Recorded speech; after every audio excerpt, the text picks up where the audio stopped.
ટાંટિયા તોડવાનું તમે જે કીધું હતું એ શું હતું? તમે આ તમારી સંસ્કારની ભાષા છે. તમારી સામે એક પોલીસ કર્મી ઉપર હુમલો કરવાનો જે તે સમયે આરોપ લાગેલો, એ આરોપમાંથી અમુક સેક્શન્સ નીકળી ગઈ, કદાચ એક્વિટલ પણ મળ્યો છે. એ પાર્ટને હું એમ નથી જવા માંગતો, પણ જે તે સમયે આવો આરોપ હતો. આ શું કહેવા માંગે છે? ટાંટિયા તોડવા વાળું તમારું નિવેદન છે એ તમે હજી પાછું નથી લીધું. હું તો ડીજી સાહેબને સવાલ પૂછવા માંગુ છું, કોઈ પણ ગુજરાતનો નાગરિક જાહેરમાં એવું કે ટાંટિયા તોડી નાખવા જોઈએ, એ ભારતીય દંડ સંહિતાની લાગુ પડતી કલમો મુજબ બીએનએસ મુજબ ક્રિમિનલ ઓફેન્સ બને કે કેમ, જરા માર્ગદર્શન કરો. વડગામના ધારાસભ્ય જિગ્નેશ મેવાણીએ જે વિવાદિત નિવેદન કર્યું હતું તેને લઈને અત્યારે મામલો ઉગ્ર બન્યો છે. આજે ફરી એકવાર જિગ્નેશ મેવાણીએ ચીમકી આપી છે. સીધી તેમની સાથે વાતચીત કરીશું. જિગ્નેશભાઈ, ફરી એ જ વાત, એ જ ભાષામાં રાજીનામું માંગ્યું છે. બિલકુલ, Harsh Sanghavi complete failed project છે. ભારતીય જનતા પાર્ટી પોતાની આબરૂ વધુ નીલામ કરવા ના માંગતી હોય, ગુજરાતની જનતા ભારતીય જનતા પાર્ટીનો ગૃહ વિભાગના કપડાં જે ઉતારી રહી છે, એ જોતા હર્ષ સંઘવીએ તાબડતોબ રાજીનામું આપી દેવું જોઈએ. છેલ્લા 5 વર્ષથી ગુજરાતમાં આટલું ડ્રગ્સ આવ્યું ક્યાંથી?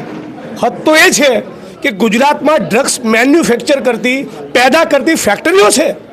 આપણી શાળાઓમાં, કોલેજીસમાં, યુનિવર્સિટીઝમાં, હોસ્ટેલમાં આટલું ડ્રગ્સ ઘૂસી ગયું. કરે છે શું હર્ષ સંઘવી? કરે છે ગુજરાતના મુખ્યમંત્રી શું?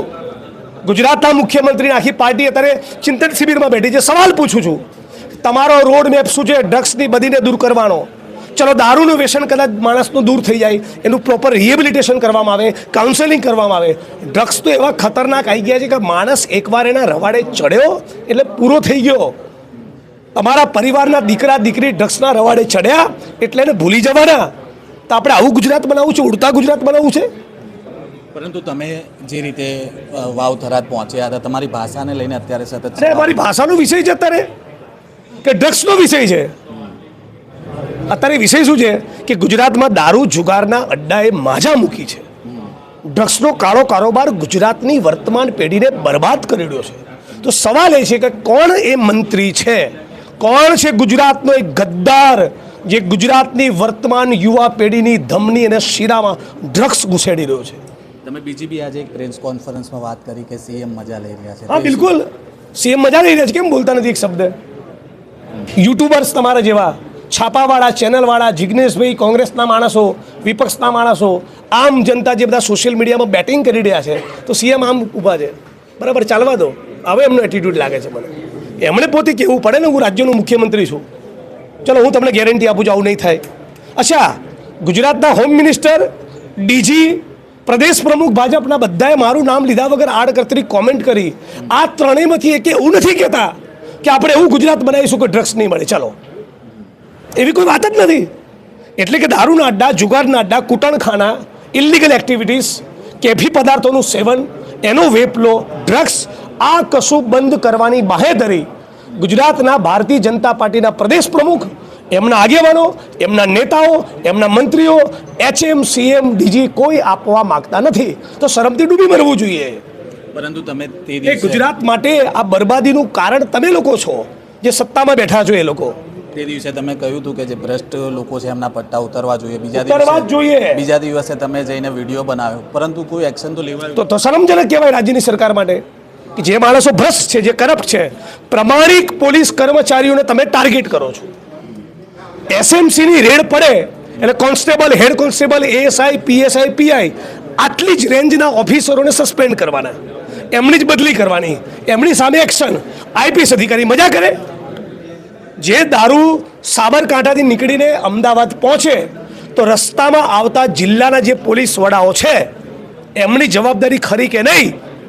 જિલ્લા પોલીસ વડો ના કમાતો હોય અને તાકાત છે કે એલસીબીનો પીઆઈ કમાય, પોલીસ સ્ટેશનના પીએસઆઈ કમાય, ડીવાયએસપી કમાય, અને એસપી એમને કમાય, ઉપર હપ્તા નહીં મોકલતો હોય? 33 જિલ્લામાંથી જે ઉઘરાણું થતું હશે એ મંત્રી સાહેબના ગજવામાં નહીં જતું હોય? ગુજરાતની જનતા સમજતી નથી. ડ્રગ્સના આ ખુલ્લું પડી ગયું, ખુલ્લું પડી ચૂક્યું. પત્રકાર દાફડા કે નેતા મેવાણી શું એક્સપોઝ કરે? ગુજરાતની જનતાએ એક્સપોઝ કરી નાખ્યું. 98% કોમેન્ટ એ મારા સમર્થનમાં અને હર્ષ સંઘવી અને ભારતીય જનતા પાર્ટીની વિરુદ્ધમાં છે. જેટલા ન્યૂઝ ચેનલના માણસો મારો પક્ષ ન આવે એ રીતે બાયસ્ડ પ્રોપેગેન્ડાવાળી ડિબેટો પ્લાન કરી એમની ડિબેટ્સના વિડીયોની નીચેની કોમેન્ટ પણ જોઈ લેજો. ગાંધીનગરથી એજન્સીને હાયર કરીને સ્ક્રિપ્ટો મોકલી છે ન્યૂઝ ચેનલમાં મને બદનામ કરવા. કશું જ વર્કઆઉટ નહીં થયું, કશું જ નહીં ચાલ્યું, કેમ કે જનતાનો પોતાનો મૂડ છે. આ ફક્ત જિગ્નેશ મેવાણીનું સમર્થન નથી, લોકોની અંદરની પીડાના આક્રોશ બહાર આવી રહ્યા છે. ગામે ગામ તાલુકા કક્ષાએ શહેરના મોહલ્લામાં લોકો લડીને લખીને અરજી આવેદનપત્ર આપીને થાકી ગયા, છતાં દારૂના અડ્ડા બંધ થતા નથી. ઉલટું ડ્રગ્સ વધી ચૂક્યું છે. આ એની સામેની પીડાના અકળામણ છે. ક્યાં સુધી ગુજરાતની બેન દીકરીઓ માતાઓને વિધવા થવા દઈશું? ક્યાં સુધી ગુજરાતનું યુવાધન આપણે બરબાદ થવા દઈશું? તો આ મુદ્દે લડવું જોઈએ અને હું સંકલ્પબદ્ધ છું. કોંગ્રેસ પાર્ટી સંકલ્પબદ્ધ છે. પરંતુ તમે હમણાં કહ્યું કે પોલીસ કમિશનર કચેરી તમારું ઘર નજીક છે, ત્યાં પણ અડ્ડાઓ ચાલે છે. બિલકુલ. હમણાં બે સપાટો બોલ્યા એના પછી બંધ થયા, બાકી હમણાં સુધી ચાલતા જ હતા. અને સુરત હોય, વડોદરા હોય, રાજકોટ હોય, અમદાવાદ હોય, આ ચારે શહેરની પોલીસ કમિશનર કચેરીઓ અને કલેક્ટર ઓફિસ એના 3 કિલોમીટરની ત્રિજ્યામાં તમે ગમે તે દિવસે જઈને રાત્રે ચેક કરો, અડ્ડા ચાલતા જ હોય. કોઈ શરમ લાજ જ નથી આ લોકોને. તો આગામી સમયમાં હવે જનતા રેડ શરૂ થશે અને આખા ગુજરાતની જનતાને અપીલ કરી છે, આપના માધ્યમથી પણ કરું છું, જ્યાં પણ તમને લાગે કે દારૂ જુગારના અડ્ડા ચાલે છે, ડ્રગ્સનો વેપાર થઈ રહ્યો છે, ડ્રગ પેડલર્સ ગુજરાતની યુવા પેઢીને બરબાદ કરી રહ્યા છે, મારા ધ્યાન ઉપર લાવો, નવજીવનના ધ્યાન ઉપર લાવો, મને ટેગ કરો.